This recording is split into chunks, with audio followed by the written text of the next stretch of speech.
मध्य प्रदेश के युवा एवं खेल कल्याण मंत्री विश्वास सारंग ने कांग्रेस के प्रदेश अध्यक्ष जीतू पटवारी को अशोकनगर में जाकर प्रदर्शन कर गिरफ्तारी देने की बजाय गलती के लिए सार्वजनिक माफी मांगने की सलाह दी है। कांग्रेस प्रदेश अध्यक्ष जीतू पटवारी पर अशोकनगर के मुंगावली थाने में एक व्यक्ति को गलत बयानी के लिए उकसाने का मामला दर्ज किया गया है। कांग्रेस की ओर से आरोप है कि यह मामला राजनीतिक विद्वेष के चलते दर्ज किया गया है।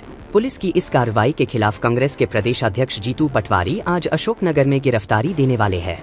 पटवारी की गिरफ्तारी देने के ऐलान पर राज्य सरकार के मंत्री सारंग ने कहा है कि पटवारी को जबरदस्ती शक्ति प्रदर्शन करने की जरूरत नहीं है, गलती की है इसलिए प्रकरण दर्ज किया गया है और जमानत कराई है।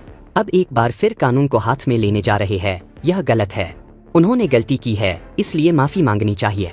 दरअसल पिछले दिनों सोशल मीडिया पर एक वीडियो वायरल हुआ था जिसमें पटवारी द्वारा एक व्यक्ति के हवाले से कहा गया था कि उसे अशोकनगर क्षेत्र में मानव मल खिलाया गया है।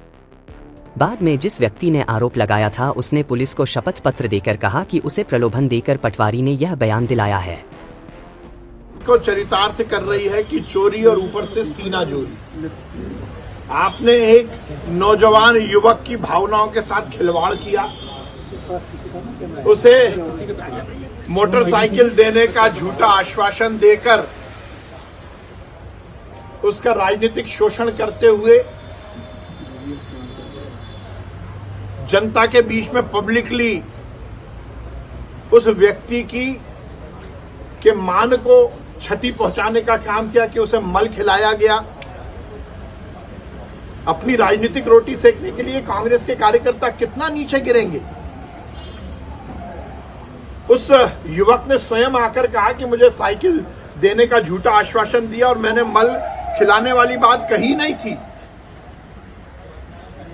और पटवारी जी ने अपनी राजनीतिक रोटी सेकने के लिए इस तरह के बयान दिए और सार्वजनिक रूप से स्पीकर फोन पर कलेक्टर से बात करते हुए नौकरशाही का भी अपमान किया। एक तरफ आप कहते हो कि हम संविधान का पालन करना चाहते हैं, संविधान की रक्षा करना चाहते हैं, और संविधान के तहत यदि आप पर एफआईआर हुई है तो फिर ये राजनीतिक नौटंकी क्यों?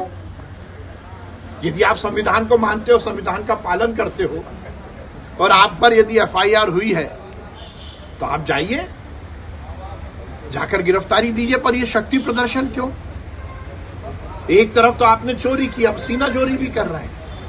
यदि आपको प्रदर्शन करना ही था तो उस युवक के सामने जाकर सार्वजनिक रूप से उस नौजवान से माफी मांगते कि हमने अपनी राजनीतिक रोटी सेकने के लिए आपके मान का हनन किया, ना कि अपनी सीना जोरी दिखाने के लिए इस तरह से राजनीतिक प्रदर्शन करते।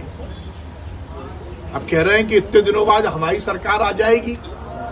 मैं हर समय कहता आया हूं, मेरी मौसी को मूछें होंगी तो मैं उन्हें मामा कहूंगा, ना मौसी को मूछें होंगी ना मामा कहला पाओगे।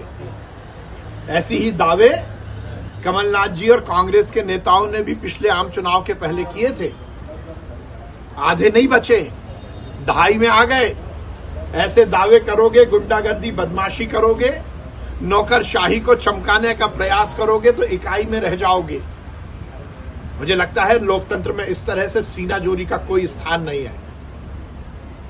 ये राजनीतिक षड्यंत्र, ये राजनीतिक उस युवक का शोषण कांग्रेस को महंगा पड़ेगा। सही मायने में वो यदि संविधान का पालन करना चाहते हैं तो जाएं और खामोशी के साथ यदि उन पर कोई कार्रवाई हुई है तो उस पर जमानत ले।